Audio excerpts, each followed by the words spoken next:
আচ্ছা মা, তোমাকে না কতবার বলেছি যে আমি অফিসে থাকলে জরুরি প্রয়োজন ছাড়া কল করবে না। না মানে বাবা, যত দিন যাচ্ছে, যত বয়স হচ্ছে, তোমার বিবেক বুদ্ধি না কমছে আগের থেকে। আসলে হয়েছে কি বাবা, আচ্ছা এত ঘুরে পেঁচে না বলে আসল কথাটা বলো, কি হয়েছে? ফোন কেন করেছো? তুই কি একটু অফিসের নিচে আসতে পারবি বাবা? তোর অফিসের নিচে প্রায় 2 ঘন্টা ধরে গেটের পাশে দাঁড়িয়ে আছি। তোকে তো কতবার কল করলাম, তুই রিসিভ করলি না। কি বলো? তুমি এতক্ষণ ধরে দাঁড়িয়ে আছো কেন? সরাসরি আমার রুমে চলে আসতে। এত বড় বিল্ডিং এ কোনটা যে তোর অফিস সেটাই তো আমি চিনতে পারছি না। আচ্ছা এই সময় অফিসে আসার কোনো দরকার ছিল? সন্ধ্যার পর তো আমি বাসায় ফিরতামই, জরুরি কথাটা না হয় তখনই বলতে। তুই দুপুরের লাঞ্চ বক্সটা ফেলে এসেছিস তো, ওটাই দিতে এসেছি। তুমি এই লাঞ্চ বক্স দেওয়ার জন্য এত দূর থেকে এসেছো? শোনো পাগল ছেলের কথা, এত দূর কোথায়, এই তো একটা রিক্সা নিয়ে চলে আসলাম। তুমি না আসলে অনেক পাগলামি করো মা। একদিন না হয় আমি ক্যান্টিনেই খেয়ে নিতাম। বাহিরের খাবারের কি কোনো ভরসা আছে নাকি? তুমি এখানে শুয়ে আছো কেন? তোর আসতে দেরি হচ্ছে দেখে খাবার নিয়ে অপেক্ষা করছিলাম, কখন যে চোখ ভারী হয়ে এসেছে বুঝতে পারিনি।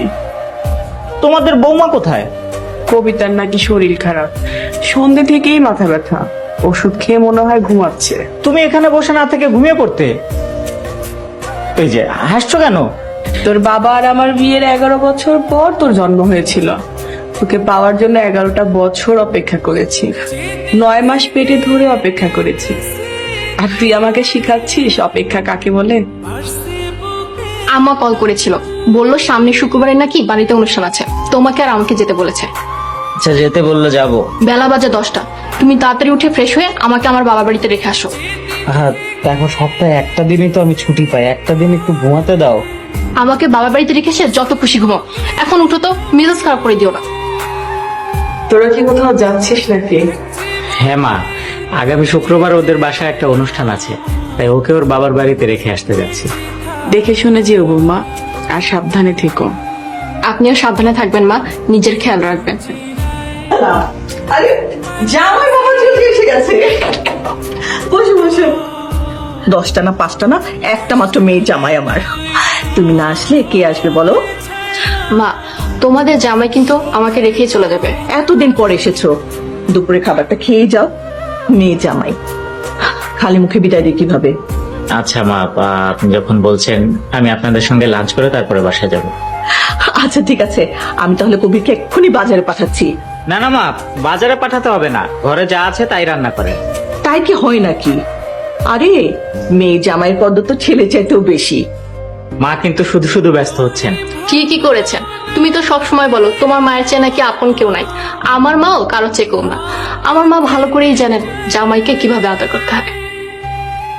কি ব্যাপার মা, এখানে বসে আছো যে? তুই না বললি যে বৌমাকে ওদের বাড়িতে রেখে চলে আসবি, তাই। আরে কবিতার মা এত রিকোয়েস্ট করলো যে ফেলতে পারলাম না, ওদের সঙ্গে লাঞ্চ করে তারপরে ফিরলাম। ও তুই খেয়ে এসেছিস? আমি তো তোর জন্য না খেয়ে বসে আছি। আচ্ছা এখন তো শুনলে আমি খেয়ে এসেছি, যাও এখন খেয়ে নাও যাও। তোর কি কিছু লাগবে? চা কফি কিছু খাবি? না কিছু খাবো না। জানো মা, গতকাল যে কবিতাদের বাসায় গেলাম, কবিতার মা তো আমাকে আসতে দিতেই চায় না, কি খাতির যত্নই না করলেন। মাঝে মাঝে মনে হয় উনি তো আমার আপন মায়ের চাইতেও বেশি কিছু। এক বেলার আদর পেয়ে নিজের মায়ের সাথে অন্য কারো তুলনা করিস না বাবা।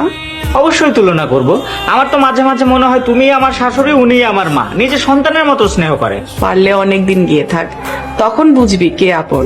আমি যদি সারা জীবন গিয়ে ওনাদের বাসায় পড়ে থাকি, তারপরেও দেখবে তিনি আমাকে নিজের সন্তানের মতো স্নেহ করছেন। এবার তো শ্বশুর বাড়িতে যে অনেকদিন থেকে আয়, আমিও দেখতে চাই তোর শাশুড়ি তোর আসলেই কেমন যত্নার্থী করে। ঠিক আছে, তাহলে আমি কালকেই যাব, আর এবার আর কয়েকদিনের জন্য না, পুরো 1 মাস থেকে আসবো।